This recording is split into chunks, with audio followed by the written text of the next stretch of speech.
Hello everyone, my name is Rachel. Welcome back to my channel. So, I read 30 volumes of manga in 30 days in the month of November.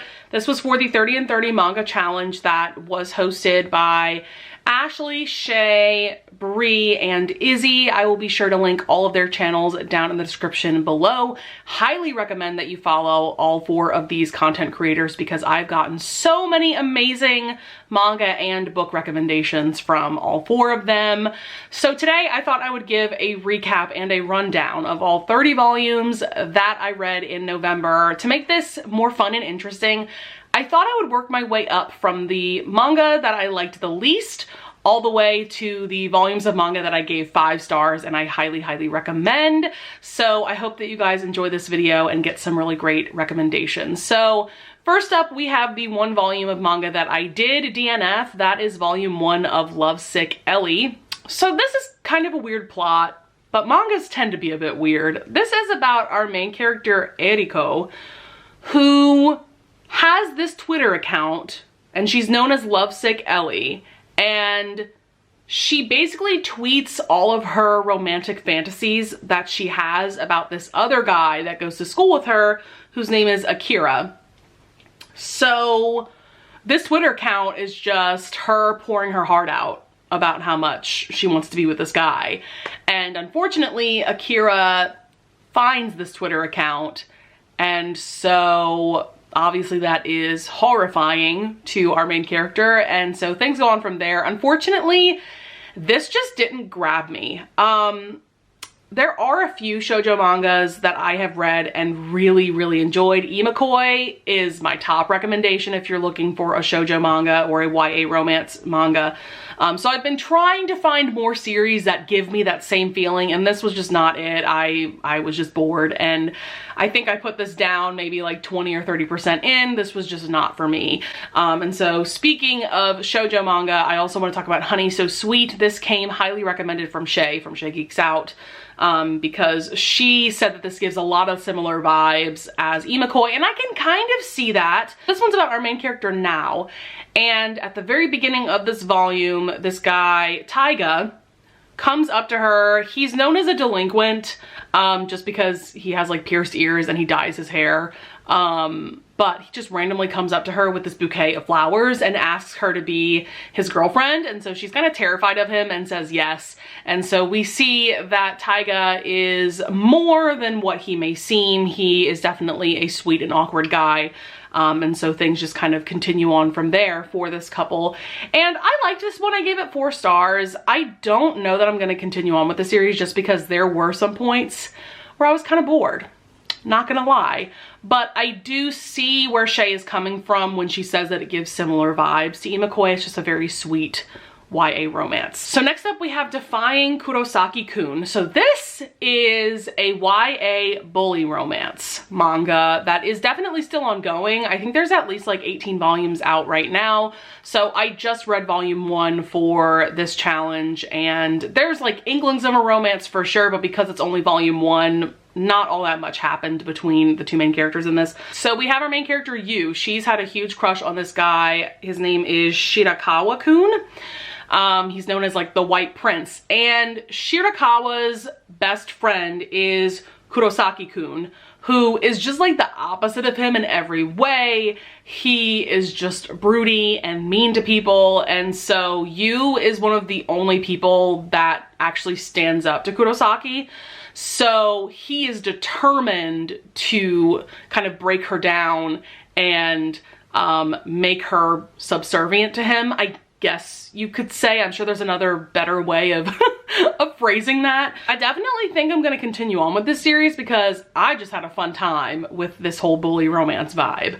So next up, I did read volume 4 of Takani and Hannah, and unfortunately I think this is where I'm going to stop with the series. This is another shoujo or YA romance series. This is complete at 18 volumes, I believe. This is a comedy, and we have our 2 main characters, Takani and Hannah. There is a significant age gap between the 2 of them. Takani is 26, Hannah is 16, but there isn't a romantic relationship going on between the 2 of them. I'm assuming that won't kick in until Hannah's at least 18. But the two of them meet because Takane and Hannah's older sister get matched up to have an arranged marriage meeting, and so her sister flakes out for the meeting, and so Hannah has no choice but to pretend to be her older sister, and Takane sees her for what she really is, which is a high school student, but they end up kind of having this weird friendship because of this weird meeting.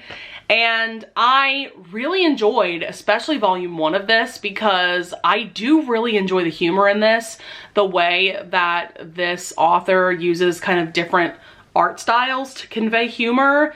It's just really fun, but I feel like as we're going on in the series, it's becoming very tropey. A lot of shoujo mangas can be very tropey. So unfortunately, as the series has gone along, I've been getting more and more bored. So I think this is where I stop with the series. I don't think I have it in me to read 14 more volumes of this, which is really unfortunate because, like I said, I really, really loved the first couple of volumes. Next up, I read the first volume of Perfect World. So this is an adult romance manga, also known as a josei manga. So this is about Tsugumi, and she reunites with her high school crush, Itsuki.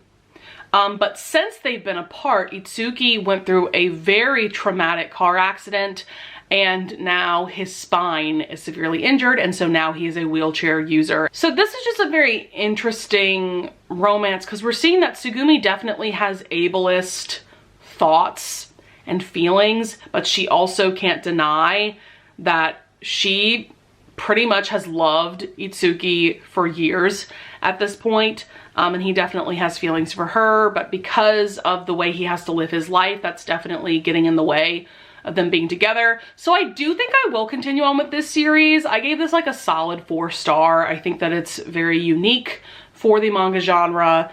And I'm just very interested to see how their romance is going to progress going forward. Next up, we have another series that unfortunately I think I'm done with. So I read volume 4 of Cherry Magic.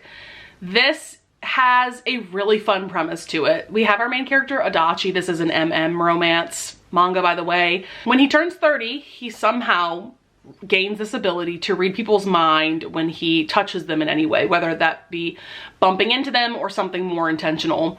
He realizes that someone he works with, Kurosawa, has a huge crush on him when he accidentally bumps into him one day. And so this is their romance, and unfortunately this is another series where I loved the first couple of volumes. I almost gave them 5 stars, and unfortunately as the series has gone along, I've been getting more and more bored and just less and less invested in their relationship. Next up, I have Yona of the Dawn Volume 3. This is a YA fantasy that also has a very strong romantic element to it. We have Yona, who is a princess, and Hawk, who is her bodyguard, so there is definitely going to be a romance between the two of them. So this is a very long running series. There are 37 volumes out as of now, and I don't think it's ending anytime soon. I'm sure there are a few more volumes out in Japanese that just need to be translated to English. But I really like this series. This is yet another one though where I really, really loved volume 1, and so far, like volume 2 was really good. There were some really epic moments, but volume 3 for me, was a little bit boring at times, not quite as interesting or as epic as like volumes 1 and 2. So I do think I'll eventually continue on with it because so many people that I follow absolutely love the series, and I want to see what the hype is about. I have a feeling that this is going to get better and better as the volumes get along, so I'll definitely give volume 4 a shot at some point. So next up, I read the entirety of Practice Makes Perfect, which is a manga that is only available digitally. I was only able to find it through Amazon, the Kindle store. But this is a 4-volume series that is an adult romance manga, so a josei. And this follows our main character is Nohara. So she is the Japanese national representative for volleyball. And then we have Takaya, who is the Japanese national representative for judo. So they're both facing the same problem at the very beginning of volume 1. They both just got dumped because they both lack sexual experience, basically. And so they realize that they both have the same problem, and they decide that the best way to go about this is to practice with each other, to practice things like kissing and foreplay and ultimately sex, so that they both eventually can find meaningful relationships with other people. But of course they end up falling for each other. This was so sweet and so awkward and just so endearing. There were definitely moments where I chuckled out loud just because of how ridiculous this is at times, but just like I said, so adorable and cute at the same time. So next up, I read volumes 3, 4, and 5 of Something's Wrong with Us. This is essentially a romantic soap opera manga. That's really it. And because there's not a ton of text on every page, you'll absolutely fly through a volume of this, which is why I ended up reading 3 volumes in November. But this is about Tsubaki and Nao, and so this is kind of like childhood friends to enemies to lovers. I guess that's the vibe between the two of them, but when they were kids, Tsubaki accused Nao's, well, Nao is actually that's her fake name, Nao. I can't remember what her real name was. But he accused Nao's mother of murdering his father. So she ended up going to jail, and I think she died in jail if I'm not mistaken. I think she's dead. I don't know. And so Nao is kind of hell-bent on revenge against Tsubaki and his family. They run this Japanese pastry shop.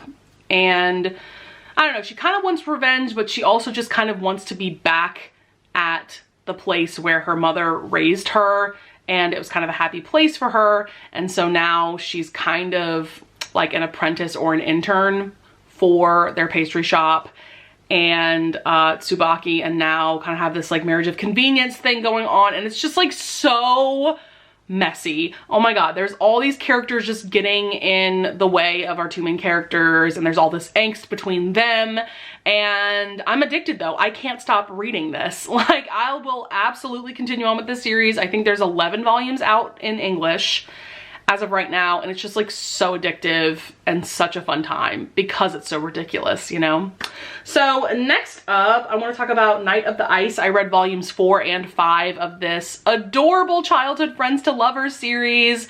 This series is going to be perfect for people out there that love figure skating like I do. So this is about Chitose and Kokoro. Kokoro, our hero, is a very famous figure skater in Japan. So when they were kids, they bonded over this really adorable magical anime series that definitely gives me vibes of Sailor Moon.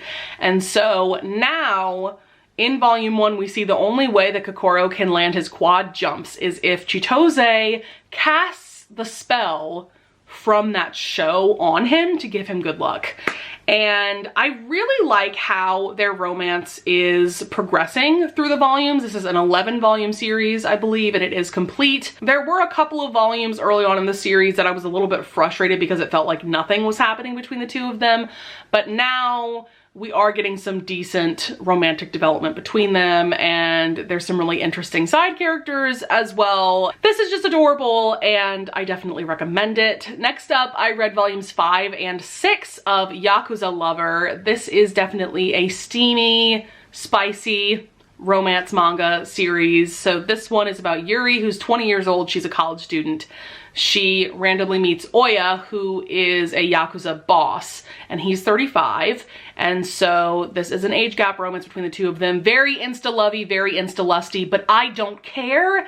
It really worked for me. This, again, is like a Yakuza soap opera with a really great romance thrown in. I'm just addicted to this series. Volume 7, I think, came out today. I'm very excited about that. This is another series that you'll fly through a volume just because there's not a ton of text on each page, which I really appreciate. Yeah, this is so fun, spicy, just a good time. So next up, I read all 4 volumes that are currently out of Fire in His Fingertips, which is honestly pure smut. Especially like the first 2 volumes, I would say, are pure smut. In volumes 3 and 4, there's definitely more of a plot going on, but just know it's very sexy, it's very explicit and graphic. And I'm gonna hold up volume 1. So this is a childhood friends to lovers romance between Ryo and Soma. At the very beginning of this series, we see that Ryo is trying to set up Soma on blind dates. He's this very hot fireman pictured here,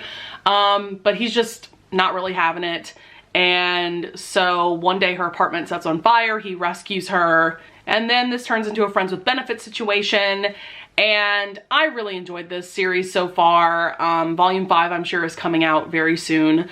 But this is just a fun smutty time. What else can I say? And I particularly loved Volume 2 because this is when we see both of them confess their feelings for each other and they confess their love for each other. I mean, these two have truly loved each other like all of their lives basically. And so yeah, this volume was like perfection to me. I definitely had a fun time reading the first 4 volumes of this. I'm sure I will continue on with the series at some point. I think volume 5 is coming out soon, but at the same time, I'm not like dying to continue on because as much as I loved like the first couple of volumes, I didn't absolutely love volumes 3 and 4. So like, you know, it's not like one of my all-time favorite manga series, but I do enjoy it for what it is. Next up, we have another brand new series to me. This is The Savior's Book Cafe in Another World. I have volumes 1 and 2 here with me. Can I just say, the covers of this series are truly my favorite manga covers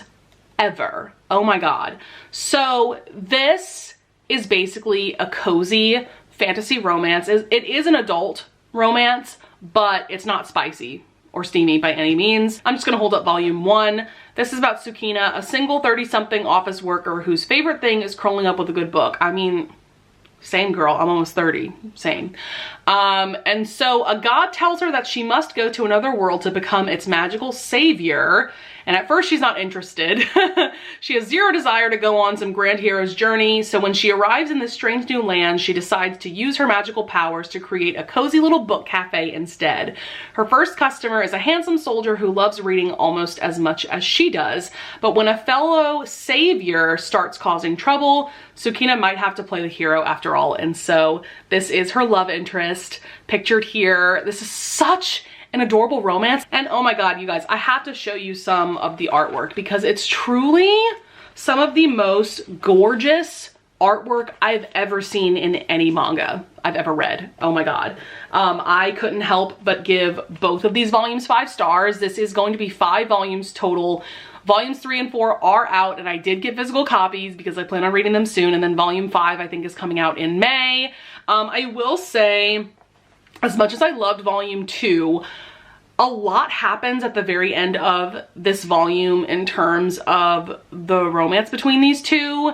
And I would have liked a bit more page time to be spent developing their romance as opposed to just so much happening and then the volume ends, you know? But I love the vibe of this, and this series just makes my heart so full and so happy. So next up, we have to talk about volume 4 of Sweat and Soap. This is truly my favorite manga series of all time, and I don't think anything will ever top it. As much as, you know, there are a few other manga series that I truly love, but this series just, there is nothing like it for me. This is an adult romance between Notori and Asako. I feel like I've talked about this series so much on my channel this year, so I'm not gonna go too much into the premise, but what I will say is that at the end of volume 3, we saw that Asako and Notori went on their first romantic getaway together, and so now they're back, and this volume centers around the two of them talking about moving in together.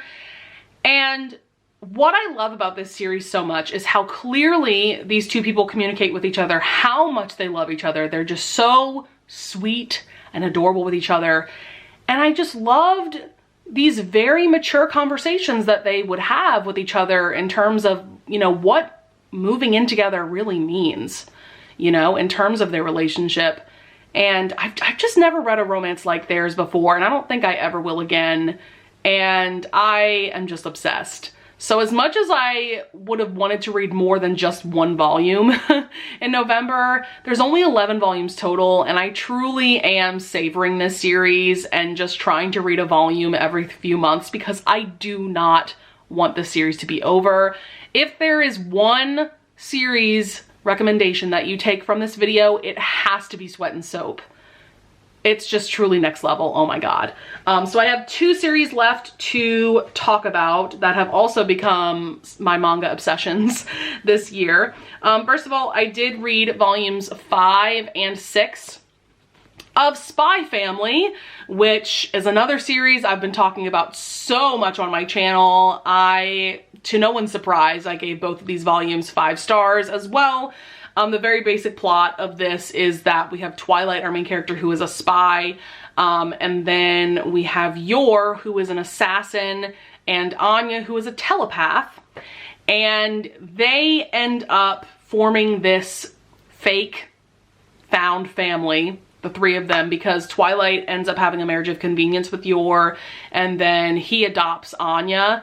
And so none of them know each other's secrets. So a lot of hilarity ensues. There's a lot of epic spy missions, especially in these last couple of volumes, for sure. A lot of spy things going on. But we also get to see Anya at school, and Yor with her brother, and her being an assassin, and like there's just so much going on, but there's also this adorable found family at the core of it, and I will never shut up about this series. There are 2 more volumes out in English, but this is another series that I truly savor, so I probably won't read the next volume for a couple of months. But like, give this series a chance, guys. Like, even if you're someone who doesn't think that they like manga, you need to check out Sweat and Soap. You need to check out Spy Family, and the last series I have to talk about that you also have to check out is Fullmetal Alchemist. This is a series, at least like I've heard the name thrown around a lot, like on the internet. I didn't really know what this was about, but in November I read volume 7, 8, and 9. This is an omnibus of 3 volumes together. And so I decided to pick this up when I did a vlog where I read 5 popular manga series. By the way, Spy Family was also featured in that vlog. I'll have that linked up in the cards above. But we have Edward Elric and Alphonse Elric, who is a suit of armor, essentially. They are both alchemists, and so when they were kids, they tried to resurrect their mother through alchemy, and that is like forbidden. That is a huge taboo.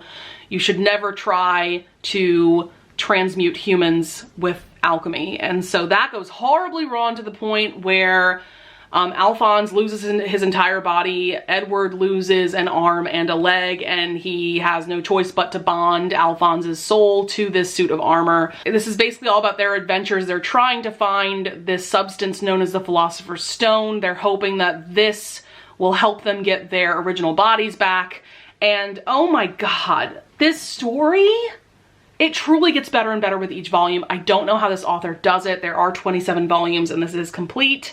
So I definitely need to buy more omnibuses, more bind-ups. My love for the Elric brothers knows no bounds, and I also love all the side characters. I really love Winry. She's pictured here. She is Edward's mechanic for his metal arm. He also has a metal leg. And like, yeah, like this is another series you just have to check out, guys. It's a classic for a reason, absolutely spectacular. So that is a wrap on all 30 volumes that I read in the month of November. I'm gonna be honest with you guys, I am a little bit burnt out on manga at the moment. I probably won't read much, if any, in December, and that's totally fine. But I did have a really fun time with this challenge. I'm really glad that I completed it. Once again, please go follow the hosts. They are linked down in the description below. Let me know in the comments if you want to discuss any of the series that I brought up, or if you have even more manga recommendations for me or for other people watching this video. I would also love it if you would leave a like and subscribe, and I thank you so much in advance if you do, and I will see you guys in the next video. Bye!